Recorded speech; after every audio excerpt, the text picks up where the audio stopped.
A car so dangerous, so brutally fast, that the man who drove it on a public road later said he was afraid of it. Not a racetrack, not a closed course, a public road. In America. In 1963. This is not just the story of a car.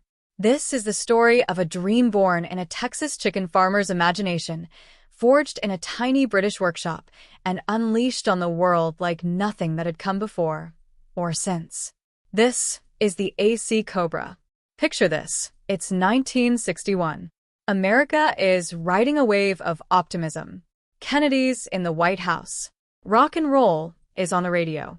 And somewhere in Texas, a lanky, sun-weathered chicken farmer named Carroll Shelby is staring at his own hands that just a few years earlier had gripped a steering wheel at Le Mans, at Sebring, at every great road course in the world. Carroll Shelby had been one of the greatest sports car drivers of his generation. A Texan with a grin like a fox and nerves like cold iron. He'd won Le Mans in 1959 with Roy Salvadori. He'd beaten the Europeans at their own game. But a heart condition had ended his driving career. The doctors told him, no more racing. When you take the wheel away from a man like Carroll Shelby, you don't break him. You force him to think bigger. So Carroll Shelby sat down, and he wrote letters. Dozens of letters. To every major automaker he could think of. The letter said something like this. I want to build the world's greatest sports car. I need a powerful American engine. And I need a partner. Most companies ignored him. Some laughed. But then one company wrote back. Ford Motor Company. Ford had something special sitting on their engineering bench. A brand new, lightweight small block V8. It was compact. It was powerful. And it was looking for a home. But Shelby needed more than just an engine. He needed a car, a chassis and body already built, something he could drop that thundering Ford the Fifth 8 into. And so he made another call. This one across the Atlantic Ocean, to a quiet, dignified British company nestled on the banks of the River Thames. A company called AC Cars. AC Cars was not a flashy company. They were craftsmen, old school, British through and through. Since 1953, they had been hand-building a beautiful little roadster called the AC Ace. And when I say hand-built, I mean literally by hand. Skilled workers shaped aluminum panels over steel frames using a machine called an English wheel, a technique unchanged since before World War II. The Ace was light, elegant, European in spirit. It had used a series of straight-six engines over the years, AC's own engine, then a Bristol engine derived from a pre-war BMW design, and finally a Ford Zephyr 6 engine. But it lacked one thing, real, serious American muscle.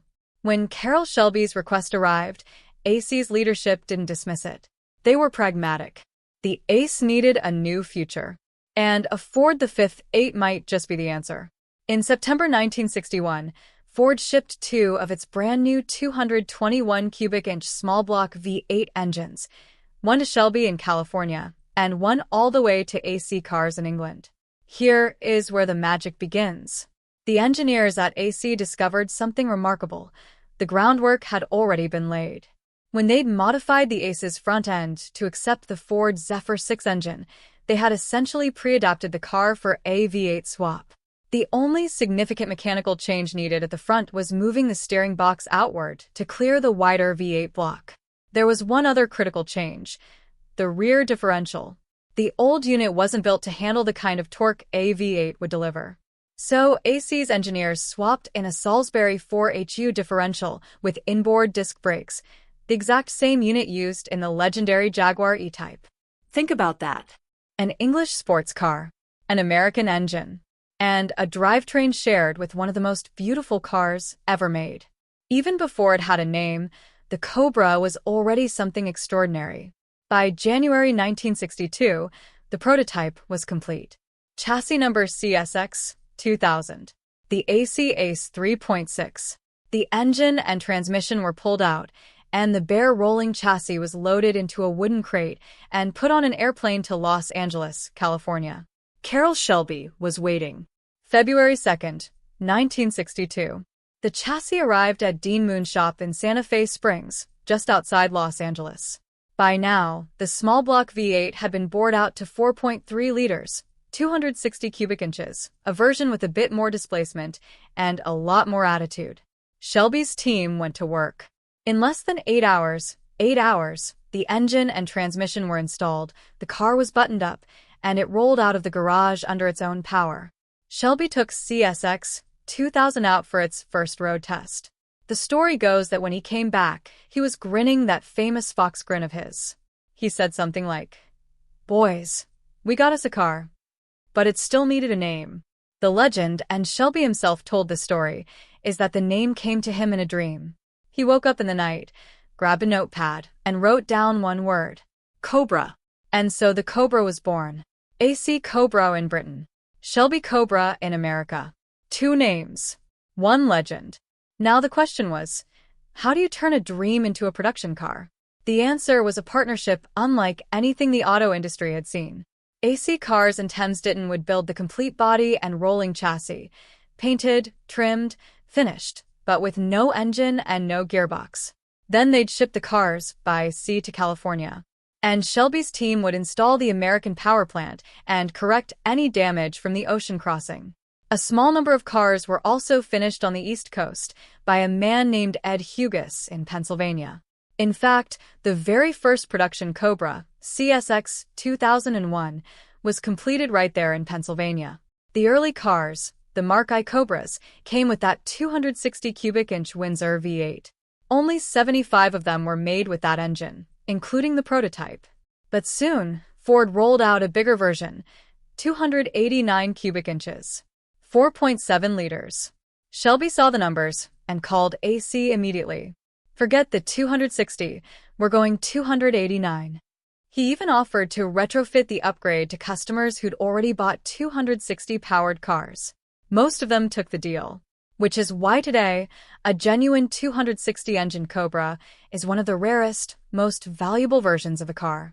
In late 1962, AC's chief engineer Alan Turner completed a major redesign of the car's front end, this time to accommodate rack and pinion steering. The steering rack came from the MGB. The steering column was borrowed from the Volkswagen Beetle.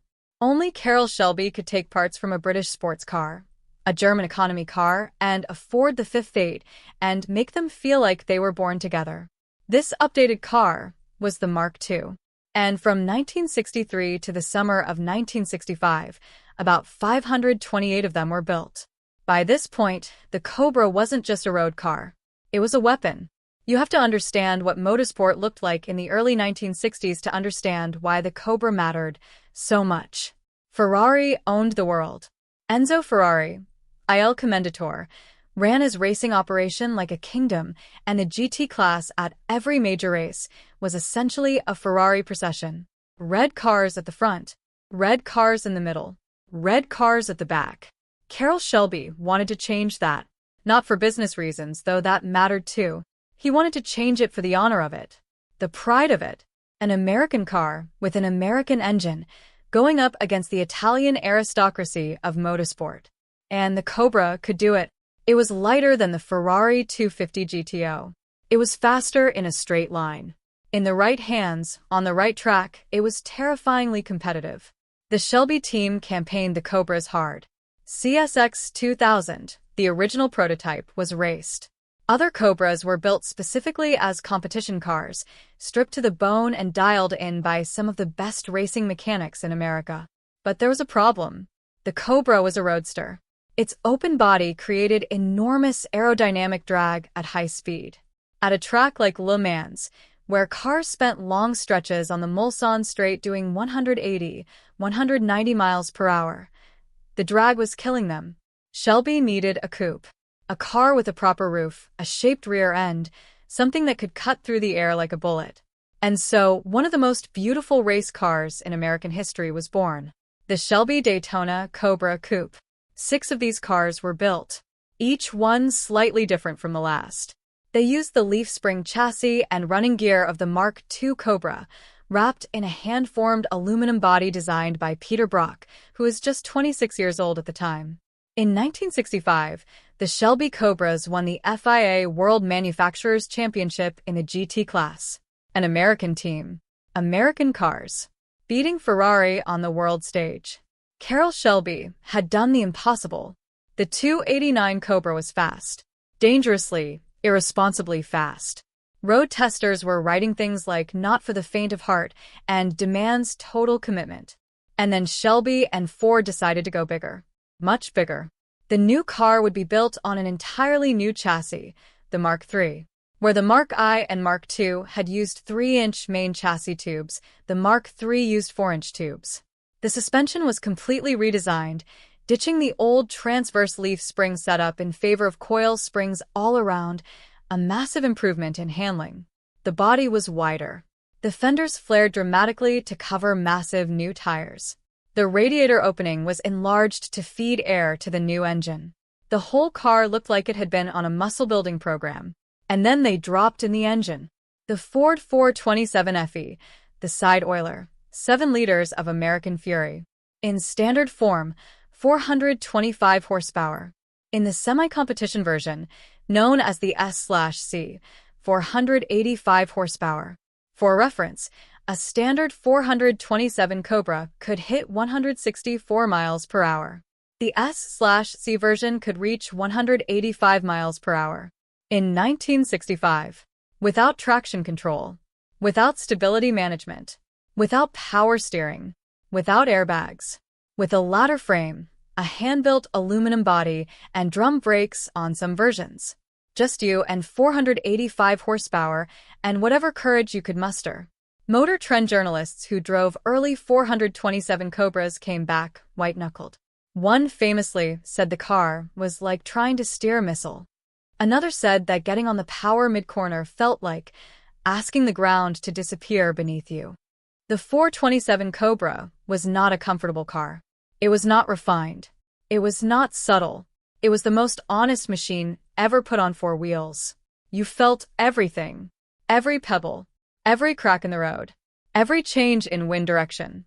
The car spoke to you through the steering wheel, through the seat, through the soles of your shoes. And if you had the skill to listen, and the nerve to respond, there was nothing on the road that could touch you. Not every Cobra was destined for the racetrack or the open road. Some were built for very specific, very American purposes. Take the Dragon Snake.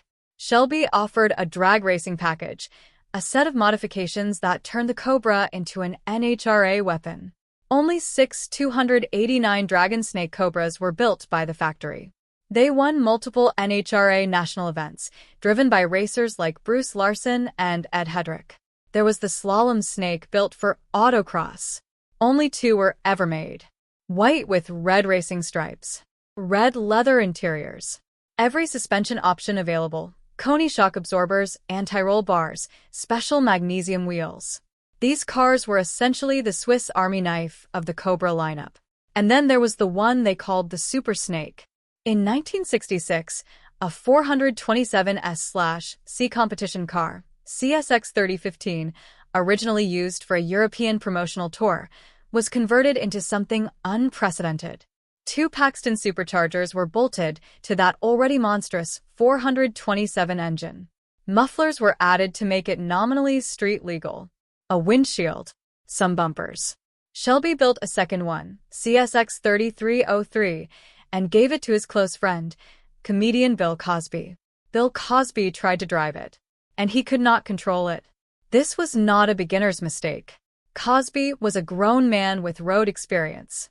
But the Super Snake was simply beyond the limits of what a normal person could manage on a public road. Cosby later turned his experience into material for his 1968 comedy album, 200 mph. He recounted the terror, the sensation of the car trying to kill him every time he touched the throttle. It's one of the funniest and most terrifyingly real descriptions of driving a car ever recorded. Cosby gave the car back to Shelby. Shelby shipped it to a dealer in San Francisco. The dealer sold it to a customer named Tony Maxey. Maxey was leaving a traffic stop when the throttle stuck. He lost control and drove the car off a cliff into the Pacific Ocean. The Super Snake that survived, CSX 3015, Shelby's personal car, was eventually auctioned in 2007 at the Barrett-Jackson event in Scottsdale, Arizona. It sold for $5 million. a record for an American-made vehicle at the time. Today, adjusted for inflation, that's over $7 million. For a car that Shelby used to drive to local races, occasionally setting fire to itself along the way. For all its glory, and there was so much glory, the Cobra story had a bittersweet ending. The 427 Mark III was designed to race, but it was never officially homologated for the 1965 racing season.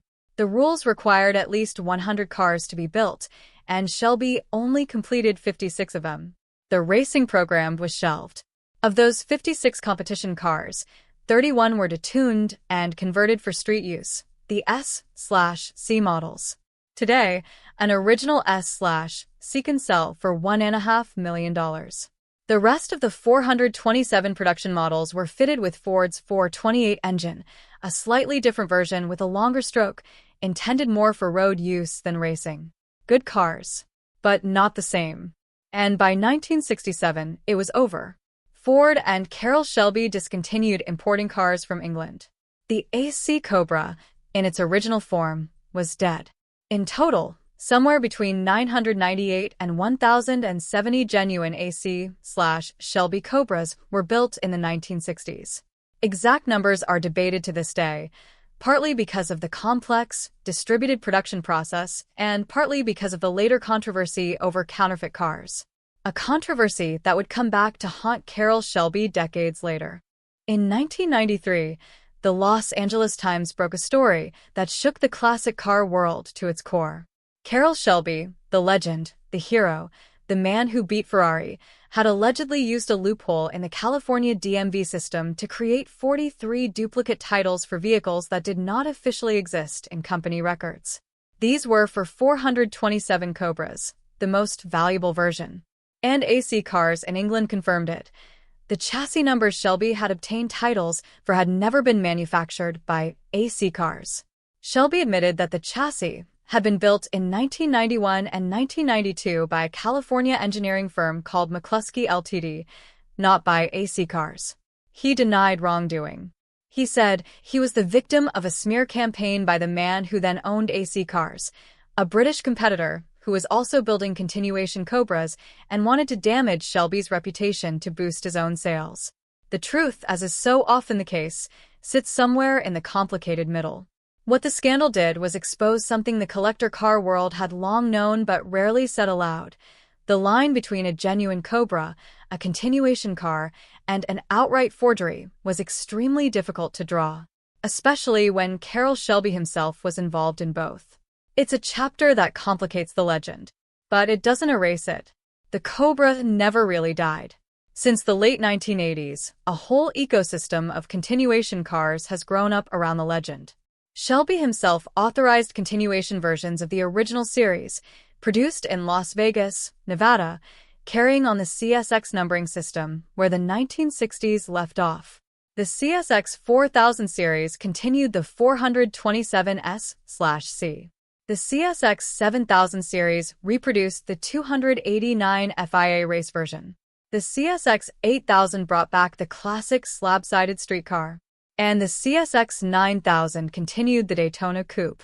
AC Cars itself went through multiple ownership changes, Pride Automotive, AC Motor Holdings, various licensing arrangements across the UK, Germany, and even Malta. Each new owner tried to carry the torch. Some succeeded better than others. In 2004, Ford unveiled a concept car at the North American International Auto Show in Detroit, a modernized AC Cobra concept. It pointed toward a possible future, high-tech materials, modern safety systems, but the same unmistakable DNA. And in 2023, an Argentine entrepreneur named Federico Alvarez Castillo announced plans to manufacture both the big block 427 and the small block 289 Cobra under official license at a plant in Pilar, Buenos Aires, targeting the Latin American market. 12 cars a year. A new chapter in a new hemisphere. The Cobra is everywhere. Kit car builders, custom shops, restoration specialists, concours judges, auction houses. The car that was declared a financial failure in 1967 has generated billions of dollars in value in the decades since. Not bad for a chicken farmer's dream. What is it about the Cobra that refuses to let go? It's not the horsepower. Other cars have more. It's not the speed. Modern sports cars are faster. It's not even the beauty, though it is beautiful in a way that nothing else quite matches. It's the story. A man with a dream and a heart condition. A quiet British factory on the banks of the Thames. A Ford the Fifth 8 that didn't have a home. A chassis that was born for one engine and discovered it loved another. 2 countries. 2 cultures. 1 idea. And from that idea came the machine that embarrassed Ferrari at Le Mans, terrified Bill Cosby on the streets of California, sold for $5 million at auction, and still, 60 years later, makes grown men stop dead in their tracks and forget to breathe. The AC Cobra was never supposed to exist. It was a long shot from the beginning, but the best things usually are. If you've made it this far, thank you. Hit that like button. Subscribe if you want more stories like this, because we're just getting started. And if you ever get the chance to hear a 427 Cobra fire up in real life, drop everything. Stop what you're doing, because some sounds you only get to hear once.